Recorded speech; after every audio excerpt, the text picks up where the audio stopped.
नमस्कार मैत्रिणींनो, माझ्या यूट्यूब चॅनलमध्ये तुमचे स्वागत आहे. तुम्ही नवीन असाल चॅनलमध्ये तर चॅनलला सबस्क्राईब करा. आज मी तुम्हाला सांगणार आहे खाटू श्यामचा शनिवारी कर्जमुक्ती उपाय, विलायची आणि नागेलीचे पान. पूर्ण व्हिडिओ शेवटपर्यंत नक्की बघा. आणि खाटू श्यामच्या कृपेने आजच्या धकाधकीच्या जीवनात कर्ज हा अनेक कुटुंबासाठी मोठा मानसिक, आर्थिक आणि भावनिक ताण बनला आहे. सततची चिंता, अपयशाची भीती आणि घरातील कलह, व्यवसायातील अडथळे, नोकरीचे अडथळे यामागे अनेकदा आर्थिक अस्थिरता कारणीभूत ठरते. अशा संकटापासून मुक्ती मिळावी यासाठी शनिवारी शनिदेवाची उपासना तसेच खाटू श्यामजीची भक्ती अत्यंत प्रभावी मानली जाते. ह्या लेखात आपण विलायचीची आणि नागेली पानाची म्हणजेच विड्याची पान, खाटू श्याम नामस्मरण याच्या साहाय्याने केला जाणारा एक उपाय सांगणार आधारित कर्जमुक्ती उपाय सविस्तर पाहणार आहोत. शनिवारी उपाय हा करावे. शनिवारी शनिदेवाचा दिवस मानला जातो. शनिदेव कर्मफलदाता आहेत. मनुष्याच्या आयुष्यात येणारी अडचण, विलंब, आर्थिक अडथळे, कर्ज, न्यायालयीन प्रकरणे, लग्नासाठी येणारे अडथळे यामागे शनीची प्रतिकूल दशा कारणीभूत असू शकते अशी मान्यता आहे. शनिवारी श्रद्धेने केलेले उपाय कर्जाचा ताण कमी करतात, मानसिक स्थैर्य देतात, निर्णय क्षमता वाढवतात, अपव्यय थांबवण्याची सवय लावतात. खाटू श्यामजी आणि कर्जमुक्ती. खाटू श्याम बाबांना शरण गेल्यावर आर्थिक अडचणी कमी होतात, अडकलेले पैसे परत मिळण्याचे योग जुळतात, व्यवसायात स्थिरता येते. अनेक भक्तांचा अनुभव आहे की नियमित खाटू श्याम नामस्मरणाने त्यांची कर्जाची समस्या हळूहळू सुटत गेली. विलायचीचे आध्यात्मिक महत्त्व आहे. विलायची फक्त स्वयंपाकातील मसाला नाही तर आयुर्वेद आणि अध्यात्मात तिचे वेगळे स्थान आहे. विलायचीचे प्रतिकात्मक अर्थ शुद्धता, समृद्धी, मधुर वाणी आणि सकारात्मक ऊर्जा आहे.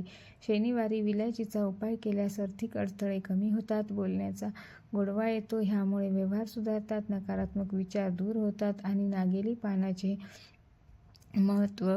नागेली पान भारतीय परंपरेत मंगल, लक्ष्मी आणि समृद्धीचे प्रतीक मानले जातात. पूजेमध्ये पानाचा वापर केल्याने देवता लवकर प्रसन्न होतात अशी श्रद्धा आहे.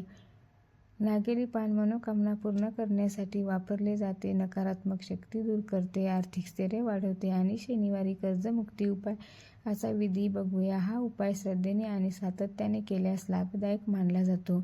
आवश्यक साहित्य. नंबर 1 2 हिरव्या विलायच्या, 1 ताजे नागेलीचे पान, काळे तीळ, शुद्ध तुपाचा किंवा मोहरीचा तेलाचा दिवा, खाटू श्यामजीचा फोटो किंवा प्रतिमा. उपाय करण्याची योग्य वेळ आहे शनिवारी सकाळी किंवा संध्याकाळी, शक्य असल्यास सूर्यास्तानंतर शांत आणि स्वच्छ ठिकाणी. उपाय करण्याची पद्धत बघा. शनिवारी सकाळी स्नान करून स्वच्छ कपडे परिधान करा. घरातील पूजास्थळी खाटू श्यामजीचा फोटो ठेवा. मोहरीच्या तेलाचा दिवा लावा. नागेली पान हातात घ्या आणि त्यावर 2 विलायच्या ठेवा. मनात आपली कर्जाची समस्या स्पष्टपणे आठवा. खालील मंत्र किंवा नामस्मरण 11, 21 किंवा 108 वेळा म्हणा. ओम श्री खाटू श्यामाय नमः. मंत्र जप झाल्यावर नागेलीचे पान मंदिरात अर्पण करा किंवा पिंपळाच्या झाडाखाली ठेवा. विलायची आपण पाकिटात ठेवा किंवा देवघरात जपून ठेवा. उपाय किती काळ करावा? सलग 7 शनिवार की अधिक प्रभावासाठी 11 किंवा 21 शनिवारमध्ये खंड पडू देऊ नका. उपाय करताना पाळायची पथ्ये. शनिवारी दारू, मांसाहार टाळावा. खोटे बोलणे आणि वादविवाद टाळावेत. शक्य असल्यास काळ्या कुत्र्याला किंवा गरजू व्यक्तीला अन्न द्यावे. कोणाशी फसवणूक करू नये. मानसिक बदल का महत्त्वाचा आहे? हे उपाय करताना फक्त बाह्य विधी नव्हे तर मनातील नकारात्मकता सोडणे तितकेच महत्त्वाचे आहे. कर्जमुक्ती म्हणजे केवळ पैसे मिळणे नाही तर खर्चावर नियंत्रण, योग्य निर्णय, संयम, आशावादी दृष्टिकोन हे सर्व गुण विकसित होणे आवश्यक आहे. भक्तांचा अनुभव आहे. श्रद्धेवर आधारित. अनेक भक्त सांगतात की काही महिन्यातच कर्जाचे ओझे हलके झाले, उत्पन्नाचे नवे मार्ग खुले झाले, अडकलेले पैसे मिळाले, मानसिक शांतता प्राप्त झाली. हे सर्व श्रद्धा, सातत्य आणि सकारात्मक कृती ह्यामुळे शक्य झाले असे त्यांचे मत आहे.